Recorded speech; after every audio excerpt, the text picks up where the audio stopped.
joint effort. Now, this is probably one of the most tiring events. You just stand. You do very little of anything else. People looking at you. How it gets down in some of this competition too is each pin placed in exactly the same spot.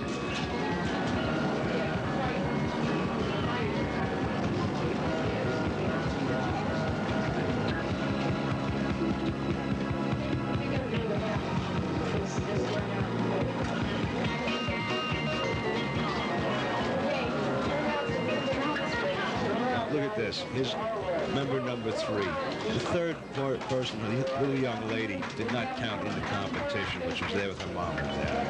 And identically dressed. Identically dressed. And if I remember right, that's the couple that we saw in the sidecar. Correct. Now we had people from all over the country. California was very heavily represented. Indiana was very heavily represented. Florida, Michigan, just everywhere. We had, for the first time that I can recall in the 3 years we've had the convention, we've had representatives from New England, from just about every point, every corner of the nation represented. Now we're into something that's a little bit different.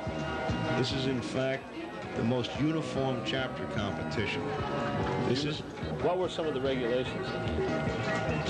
One, that they be a member of the GWRA and representing the chapter of which they belong to. They had a minimum number of 6 people that had to represent them, and as you see, many of the chapters are represented by many more than that. The idea was uniformity in dress, the poise of their movements. This is where they got down to, are these pins exact? Are they in the same locations? The competition was very fierce.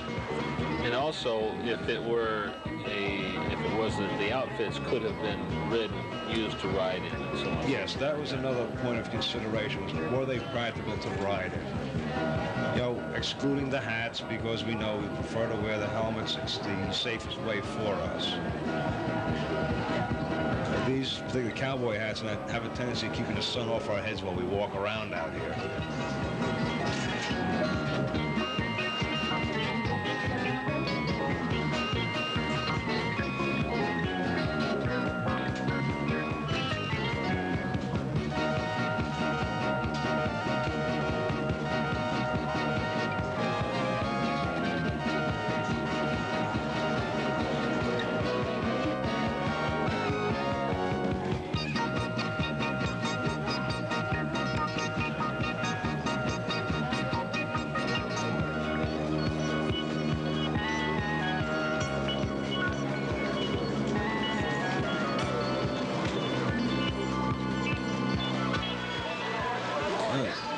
Here we go, Don. We're going to swing out to another one of our Battle of Chapter events.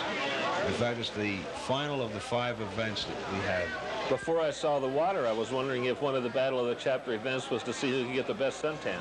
Well, actually, it was going to be a bathing beauty contest. No wonder I didn't enter. No, we opt for swimming instead. And if nothing else, this particular type of competition draws the people all in to see it. You see, as they later pan the balconies again, there are people standing there 1 and 2 deep, possibly 3 deep. They're watching these people in the water. It's early afternoon and hot as heck out here. Okay, now this is not a one-on-one kind of competition. It's a timed event, as I understand it. Correct. It is a timed event with 6 people from each chapter participating again.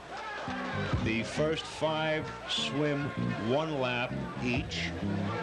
When they touch the wall at the end coming up here, the next person will take off, swim to the far end and back again.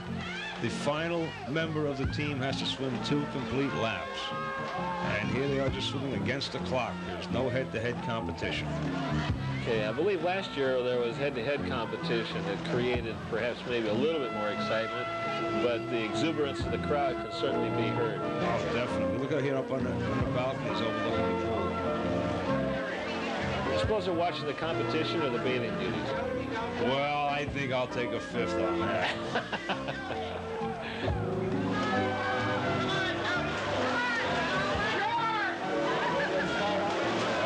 Don, this is the only event that took place off the motorcycles themselves.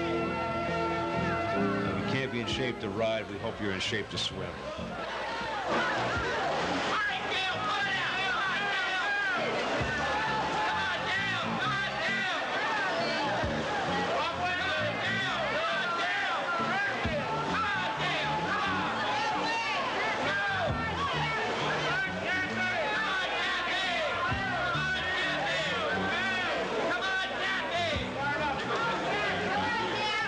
You can hear the exuberance in the crowd. It's definitely there.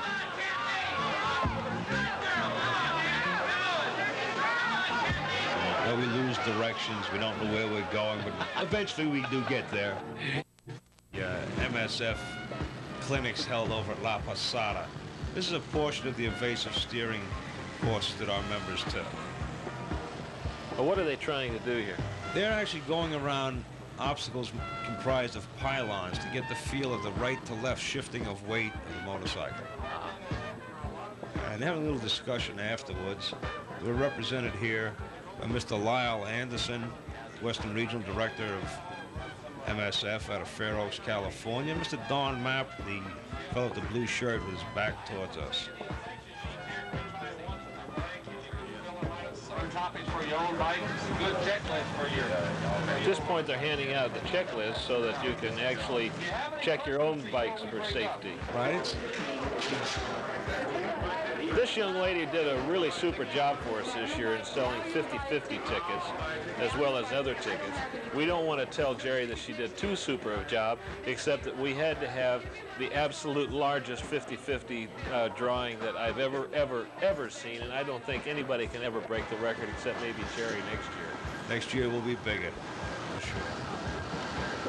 Oh, just doing a little pan here on all of the nice stuff, all the nice material out there. 4.5. Look for a little one for her. If you can find a little one.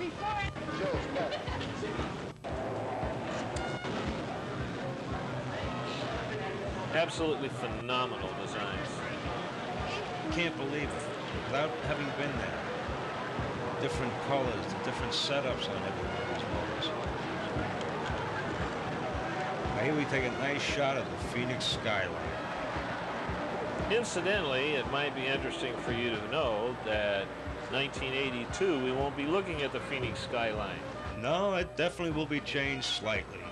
I'd say we'd be looking at the Rocky Mountains, wouldn't you? Yeah, probably with snow caps on top. We don't have snow on the tops of our mountains, we have houses. That's right. And you don't even have to worry about what happens when it rains. No.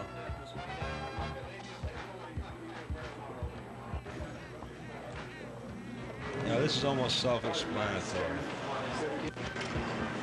MSF really came on strong with the help of Rider Magazine and Stu Monroe, their safety officer. Some fantastic seminars. Here we have a pinstriper doing his thing. Watch that brush just glide. Does a phenomenal job. It's absolutely amazing to see the things that he does. And it's not drawn on there first, so he's not following any tracings either. All freehand. I can't draw a straight line with a ruler and I have to watch this. Fantastic.